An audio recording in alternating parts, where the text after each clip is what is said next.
There's no doubt, in Catholic Europe during the Middle Ages, monogamous marriage was the law of the land. The church wasn't just preaching, it was policing. From the bedroom to the altar, it held absolute control over people's sex lives. The only moral union, one man, one woman, in marriage. Everything else, masturbation, oral sex, homosexuality, even unapproved positions, was condemned as sodomy and often criminalized. But behind these strict rules, something else was happening. Because while the church said, one wife only, the kings, the nobles, and even some clergy, they weren't always listening. In this episode, we're diving deep into the hidden world of polygamy, mistresses, concubines, and unofficial marriages in the so-called moral Middle Ages. We'll uncover how kings bent the rules, how the church looked the other way, and how women navigated this complex, often unfair system. So if you're fascinated by what really happened behind medieval castle walls, hit that subscribe button, give this video a thumbs up, and let's uncover the truth they didn't teach you in history class. To understand medieval Europe's stance on polygamy, we need to go even further back, to the early days of Christianity. The origins were not as clear-cut as you might think. According to some early philosophers and church fathers, there was a degree of ambiguity in the early centuries. The Christian church was still in formation, and polygamy was still practiced by Jewish communities, even after the rise of Christianity. In fact, the New Testament doesn't directly outlaw polygamy. Because of this silence, some have assumed that by the time of Christ, Jews had already become monogamous. But this conclusion, as historians have shown, is far from accurate. So while the Christian ideal would soon shift sharply toward monogamy, its roots grew from a world where polygamy was not just tolerated, but completely normalized. Even as Christianity rose and Roman law spread across the empire, polygamy didn't vanish overnight. In fact, it sparked legal conflict, especially when Jewish communities were granted full Roman citizenship. In 212 AD, the Constitution of Antoninus, issued by Emperor Caracalla, granted Roman citizenship to large numbers of Jews across the empire.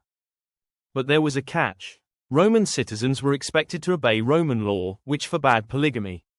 And yet, many Jews continued to follow the traditional biblical practice of marrying more than one wife. Tertullian, an early Christian apologist writing from Carthage in Roman Africa around the 2nd–3rd century, is known today as the father of Latin Christianity. In his teachings, he made the church's position crystal clear: marriage is lawful. Polygamy is not. For Christians, even Old Testament precedent couldn't justify it anymore.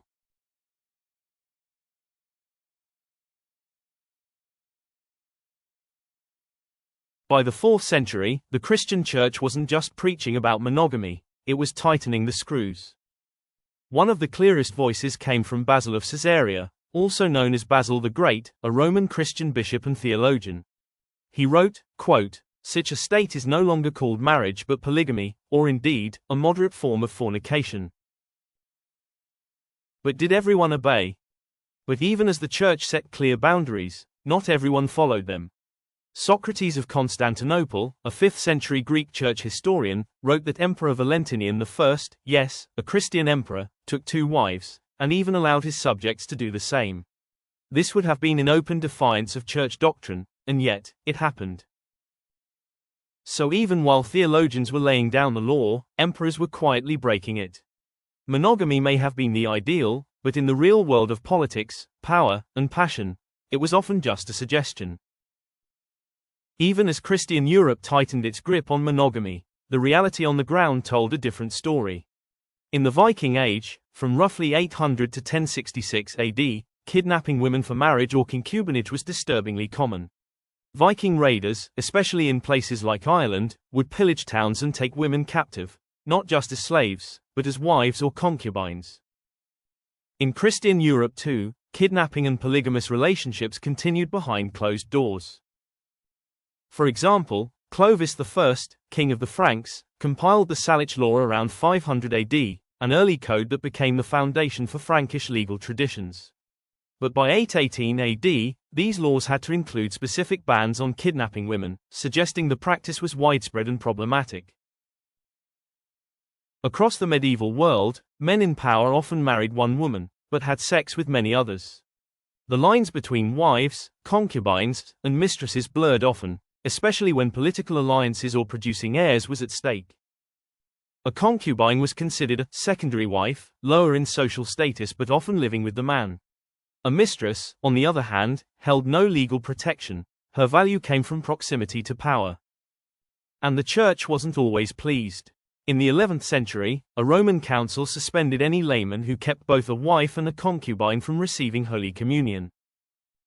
And yet, kings continued to break the rules.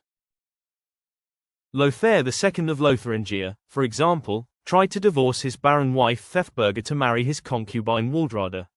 Local bishops approved, but Pope Nicholas I overruled them. But outside of Christian Europe, concubinage remained widely accepted. In imperial China, noblemen kept multiple concubines until 1949, when the communist government outlawed the practice. In Korea, during the 500-year-long Joseon dynasty, monarchs maintained harems of concubines, ranked by importance. So while medieval marriage was officially monogamous, medieval sex definitely wasn't.